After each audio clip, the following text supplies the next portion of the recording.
नमस्कार, मैं Sandeep Kumar Tiwari, airport director वीर Surendra Sai airport Jharsuguda बोल रहा हूँ। आप सभी को मैं एक खुशखबरी देना चाहता हूँ। झारसुगुड़ा एयरपोर्ट पर स्पाइस जेट लिमिटेड ने नई फ्लाइट चालू करने के लिए हमको कल अप्रोच किया था, जिसको हम लोगों ने अप्रूव कर दिया है।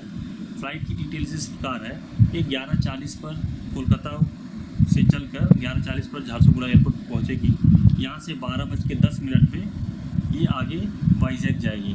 वहाँ से 4 दिन जो है ये बेंगलोर जाएगी और 3 दिन जो है चेन्नई एयरपोर्ट को कनेक्ट करेगी और रिटर्न में शाम को 8:25 पर वापस जो है झारसुगुड़ा आएगी और झारसुगुड़ा से 8:55 पे कोलकाता को कनेक्ट करेगी।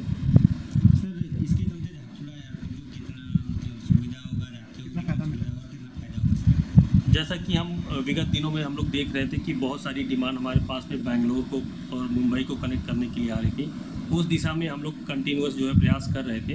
उसमें हमको ये सफलता मिली है कि जो है बेंगलोर के लिए एक वाया फ़्लाइट अभी मिल गई है हमको, तो इससे यहाँ के लोगों को बहुत फ़ायदा होगा। तो यहाँ पर अभी जो 4 फ्लाइट जो है ऑपरेट कर रही है, एक दिल्ली, हैदराबाद, कोलकाता एंड भुवनेश्वर। अभी ये 2 फ्लाइट बढ़ जाने से टोटल फ्लाइट्स की संख्या यहाँ पर 6 हो जाएगी।